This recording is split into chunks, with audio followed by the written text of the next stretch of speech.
सोने के कलशों को विचित्र रीति से मणि रत्नादि से अलंकृत कर और सजाकर सब लोगों ने अपने अपने दरवाजे पर रख लिए। सब लोगों ने मंगल के लिए बंधनवार ध्वजा और पताकाएं लगाई। सारी गलियां सुगंधित द्रव्यों से सिंचाई गई। गजमुक्ताओं से रचकर बहुत सी चौके पुराई गई। अनेकों प्रकार के सुंदर मंगल साज सजाए गए और हर्षपूर्वक नगर में बहुत से डंके बजने लगे। स्त्रियां जहां तहां निछावर कर रही है और हृदय में हर्षित होकर आशीर्वाद देती है। बहुत सी युवती सौभाग्यवती स्त्रियां सोने के थालों में अनेक प्रकार की आरती सजकर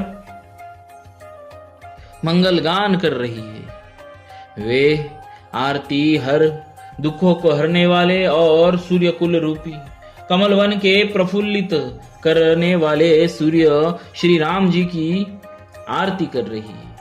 नगर की शोभा, संपत्ति और कल्याण का वेद शेष जी और सरस्वती जी वर्णन करते हैं, परंतु वे भी यह चरित्र देखकर ठगे से रह जाते हैं, स्तंभित हो रहते हैं। शिव जी कहते हैं, हे उमा, तब भला मनुष्य उनके गुणों को कैसे कह सकते हैं। स्त्रियां कुमुदिनी है, अयोध्या सरोवर है और श्री रघुनाथ जी का विरह सूर्य है।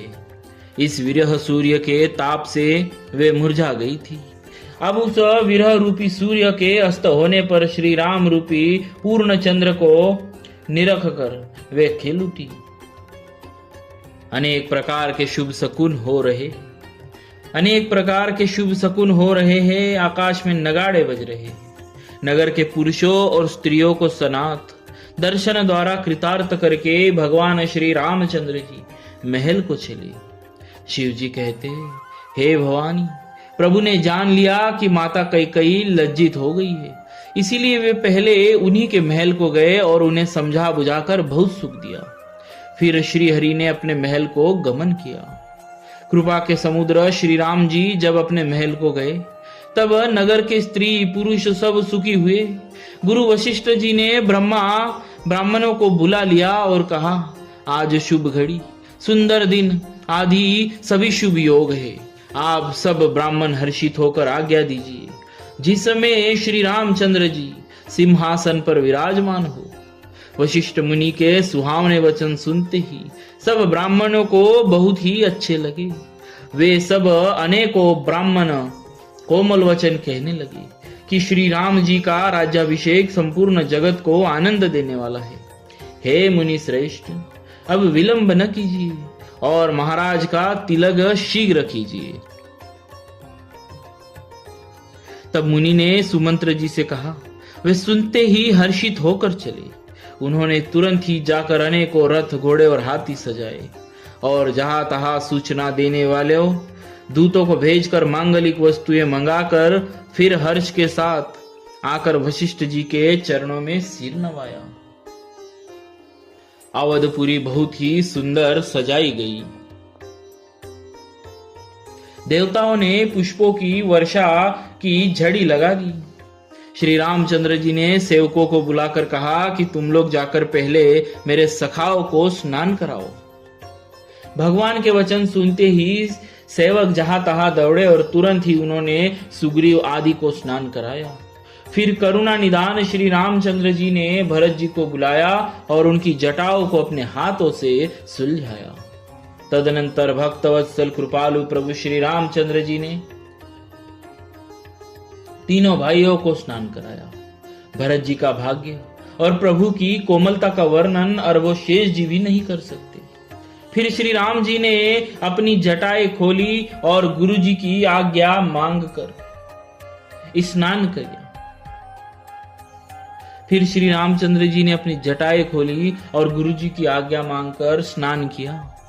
स्नान करके प्रभु ने आभूषण धारण किए। उनके सुशोभित अंगों को देखकर सैकड़ों असंख्य कामदेव लजा गए। इधर सासुओं ने जानकी जी को आदर के साथ तुरंत ही स्नान करा के उनके अंग अंग में दिव्य वस्त्र और श्रेष्ठ आभूषण भली भांति सजा दिए, पहना दिए।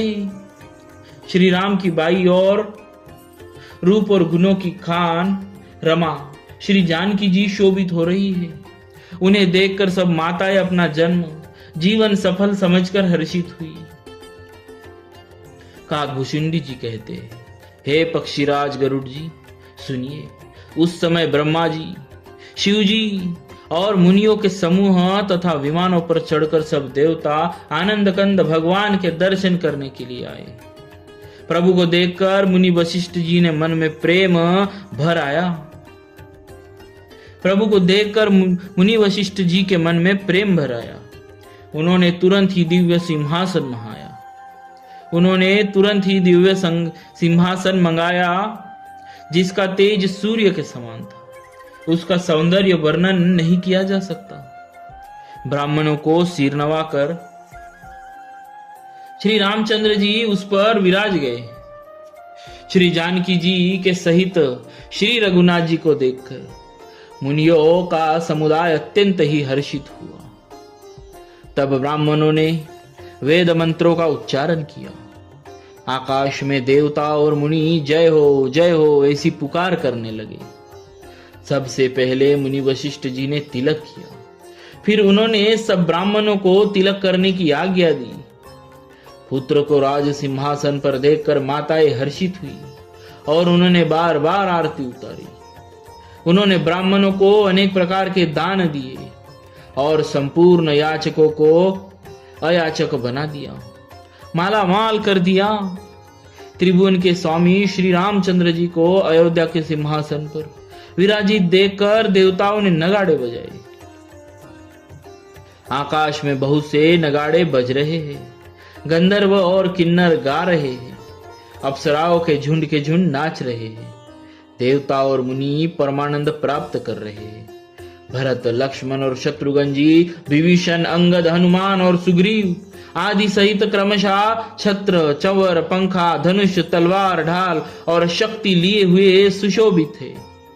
श्री सीता जी सहित सूर्यवंश के विभूषण श्री राम जी के शरीर में अनेकों कामदेवों की छवि शोभा दे रही है।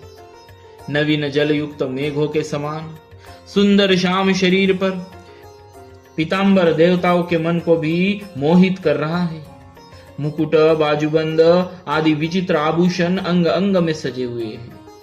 कमल के समान नेत्र है, चौड़ी छाती है और लंबी भुजाएं है।